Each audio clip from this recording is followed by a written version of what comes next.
Well, Yosemite National Park is home to these two amazing watersheds, the Tuolumne River watershed to the north and the Merced River watershed and the South Fork of the Merced to the south. Those two major watersheds really do form the basis for the boundary of Yosemite National Park.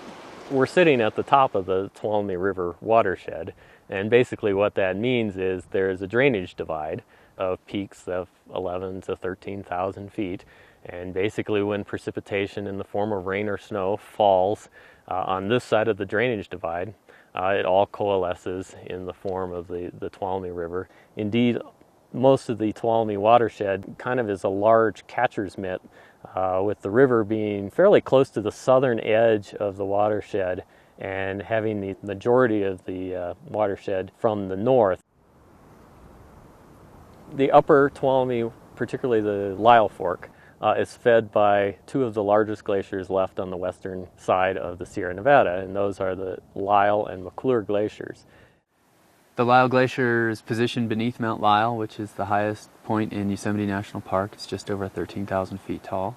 And to get to the Lyell Glacier, it's about a 12-mile hike up the Lyell Fork of the Tuolumne River through a big, broad U-shaped canyon, and then up some steep slabs, and then you clamber over the loose rocky moraine.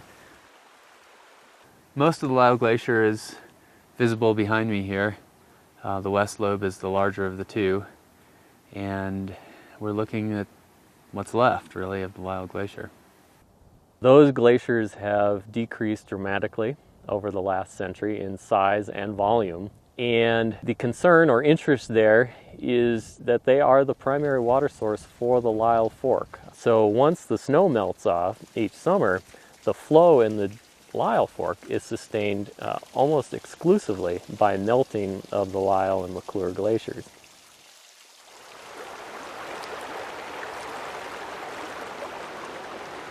So it cascades through the rest of Lyell Canyon. There are places where you can't even hear the river. You're walking right next to it and the water's just like glass, carving its way through this beautiful, incredible grassy meadows and into Tuolumne Meadows, where it's joined by the Dana Fork, its sister fork, which originates off the shoulder of Mount Dana. So these two amazing forks converge right in Tuolumne Meadows, and they flow and meander peacefully through the landscape until they start to tumble down incredible granite escarpments.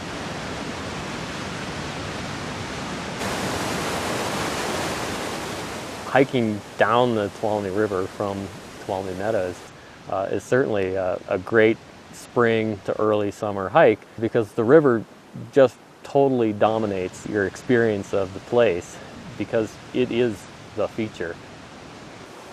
When you hike down that area, it's just granite as far as the eye can see, an amazing granite canyon that leads down to what's known as the Grand Canyon of the Tuolumne River.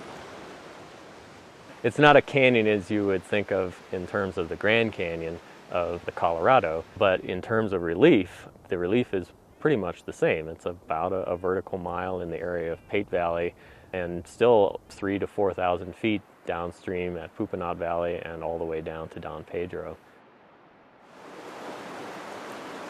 The Tuolumne River drainage is one of my primary patrol areas within Yosemite Wilderness.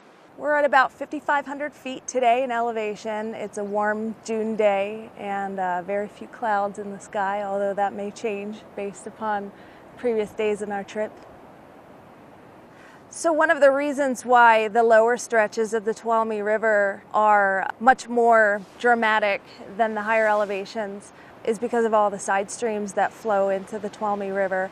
Just along this hike, there's Morrison Creek, Rogers Creek, Register Creek, Return Creek, not to mention all of the unnamed streams that are flowing into the river. Some are bridged, like Return Creek and Rogers Creek. Some you just have to take your boots off and put on your river crossing shoes and ford the stream crossings.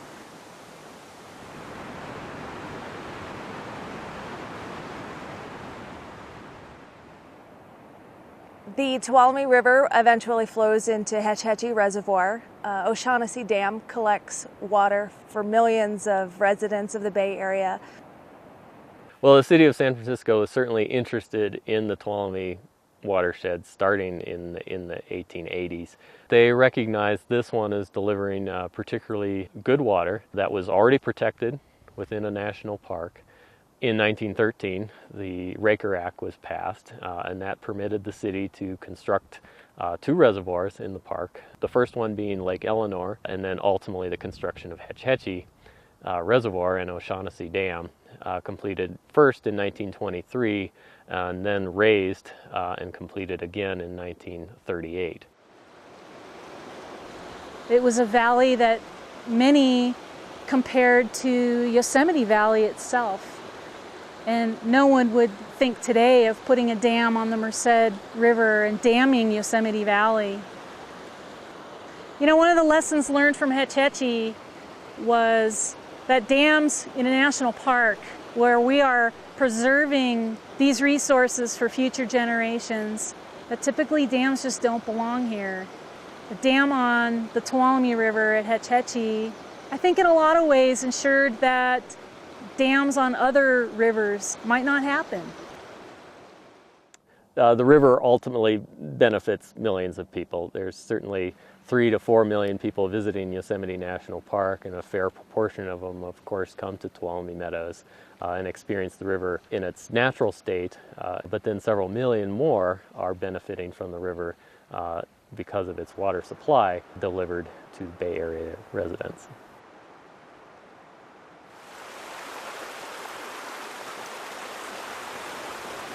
I think about the river coming right off of that glacier and knowing what the river turns into and what it means to so many people who come here and enjoy it. You know, looking at this canyon and how huge it is and the amount of water coming down this river, it makes you feel small. And I think that's one of the reasons why people come to places like this, is it kind of puts things in perspective for them. This has been a place where people come back to for thousands and thousands of years. It draws people back. And if you come and dip your toes in the water, it'll draw you back too.